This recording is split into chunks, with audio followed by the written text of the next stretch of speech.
Hello again, welcome back to Everywoman, where we're discussing sex. My guest this week is Abir El-Barbary, a psychologist and counsellor at the American University in Cairo.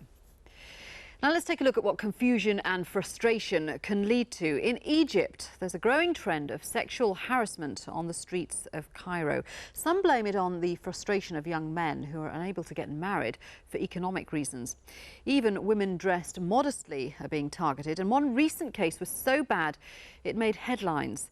As Everywoman reports, activists are now pressing for tougher laws against these kind of assaults.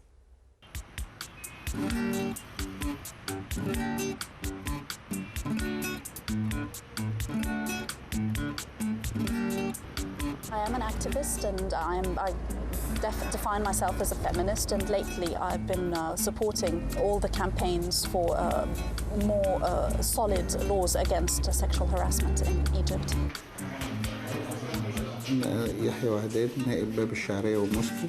باب الشعرية والمسكي تبقى أهم من دوائر القاهرة لأنها وسط القاهرة ومن أقدم أحياء القاهرة. I'm a blogger and a journalist.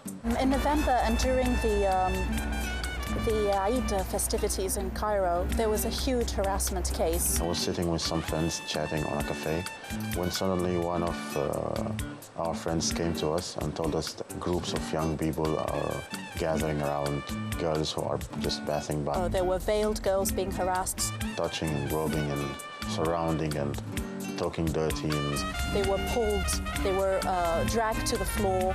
So it was the whole spectrum of sexual harassment. لا موجودة ديت، وفي صور بتوضح كده فعلا موجود، والواقعة دي حصلت فعلا، والناس كلها تناولتها. ما فيهاش يعني ممكن الإعلام تناولها بسرعة مبالغة أو زيادة عن اللزوم، أو يعني من وجهات نظر. في إعلام تاني رفض، اللي هو الإعلام القومي، يعني قالك ما ظهرتش بالصورة الكبيرة ديت، أو الداخلية ما كبرتش وخدت الموضوع إن هو. For a long time, the streets of Cairo, the Cairene street, belonged to men, and until now, men assume total and full power over it. People do not tend to take things like that seriously. مش ممكن لابسه كويس وحد هيتعرض لها، مش ممكن ماشيه بطريقه محترمه وحد هيتعرض لها، يعني لازم هي طرف يعني. بتحصل على طول، وما بيفرقوش بين واحده لابسه محترم وواحده مش لابسه مش محترم. عادي بتحصل في اي وقت في اي مكان، في مواصلات، في الشارع، حتى في الجامعه. And not a lot of girls are really eager to go and complain.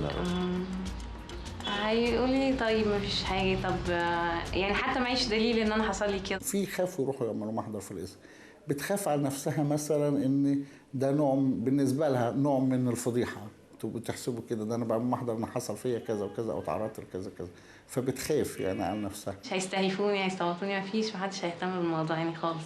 The system is completely male and completely sexist and completely ineffective when it comes to sexual harassment.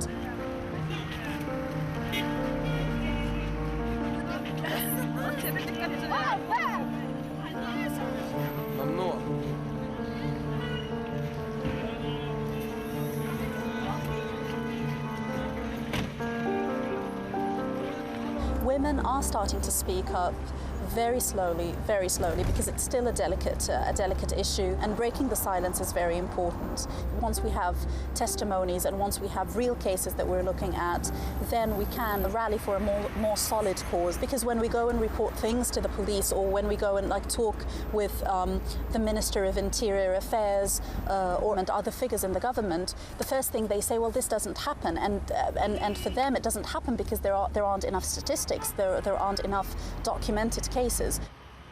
والله هو الاسباب كتير وكله بيرمي على كله. يعني ايه بقول لحضرتك، احنا دلوقتي كان مجتمع شرقي لقيمه وليه عاداته. دلوقتي بقى في النت بقى جوه بيت، كل بيت جوه دش. دلوقتي القنوات بقت مفتوحه، العالم بقى مفتوح قدامنا، ففي حاجات بتشوفيها زي الكليبات، الافلام اللي فيها كلها خلل. يعني مش هنقول هي احدثت خلل في واحد مش مجهز، وبقى يشوف واحده عريانه، واحده طبعا بالتالي بتطلع الكبت اللي جواه يعني.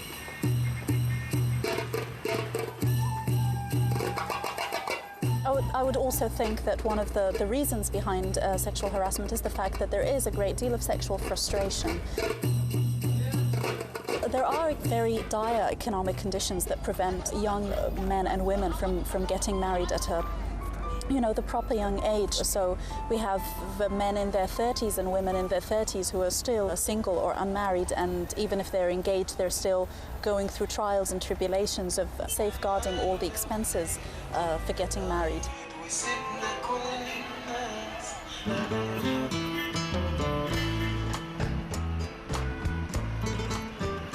Well, flirtation for me is when you welcome that flirtation. It's from someone that you like. You expect that person to flirt with you, and there's a common understanding between you and that person that you accept his compliments.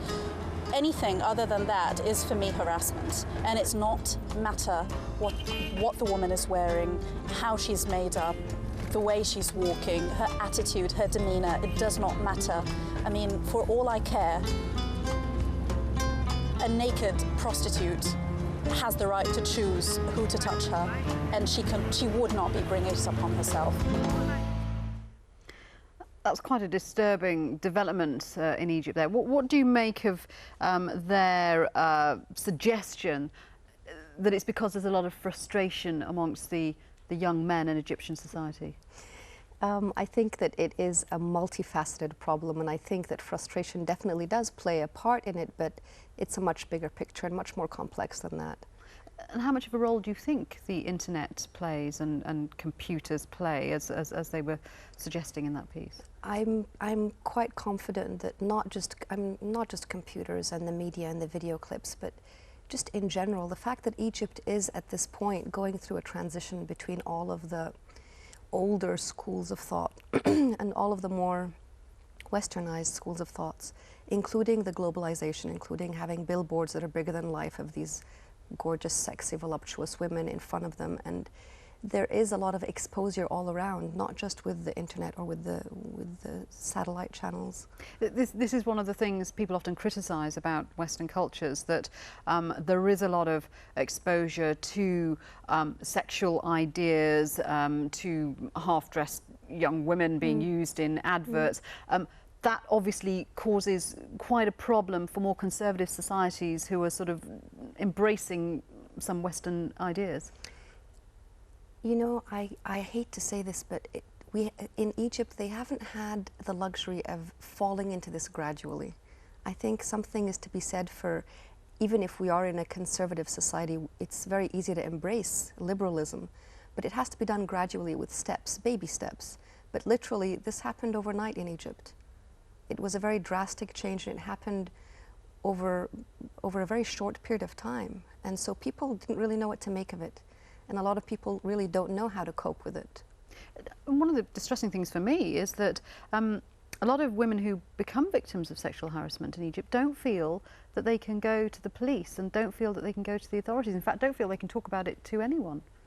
Yes, and hopefully we can say that this is changing because of women that are speaking out and getting papers out there, getting published, getting just flyers, just starting to work like activists do to make awareness become more a topic. And I think that. But should it just be down to activists? Should the government, should the authorities not also be tackling this subject? By all means, by all means. But the government will only start tackling it and prioritizing it once I think it speaks in the terms of dollars and cents.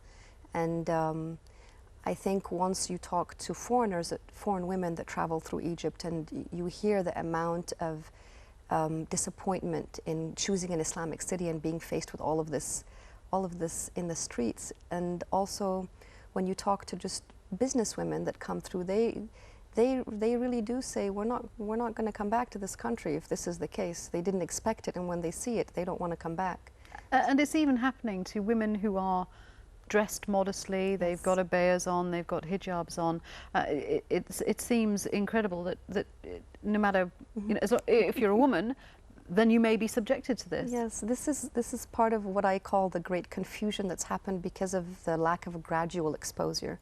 The sudden exposure has left a lot of Egyptians very confused about what this whole sexuality is. Okay, so we've got this explosion of images and ideas coming in on the television, on the internet. We have a lack of sex education. So what's the answer? How do you change the approach to sex education and talking about sex to make sure these problems don't exist? I want to say that as a behaviorist in psychology, I believe that when you try and change a behavior, you have to talk about what the consequences are, and there are no consequences. And the government does have to put laws that are actually followed through with. There are laws that are very people don't know about them. They're very subtle and they're very hush-hush. So nobody really knows that there is a penalty for sexually harassing women on the street. But there is. They're never followed through with. I suppose the whole subject of sex and problems emanating from it come down to an argument about equality. In this, women are coming off worst, and it needs to be about equality, about perceiving women as more than just sexual objects. Definitely, definitely. And I think that to change the mentality of a government official, or to change the mentality of a soldier on the street, you're talking about changing the mentality of a society. And that's what we're trying to do, change the mentality of the whole society, to be able to face sexuality with a more critical eye, as opposed to be confused and not know what to do with it. Well, let's hope programs like this one, as well as programs like Dr. Heba Koteb's, actually have that kind of positive effect. Thank you so much for discussing a really tricky subject for us. It's Abir been a El pleasure. Barbary there. Thank you. And what about you at home? Do you think sex is something people should be discussing more, or should it be kept private? Let us know your thoughts. Email us at everywoman@aljazeera.net. Until next time, bye-bye.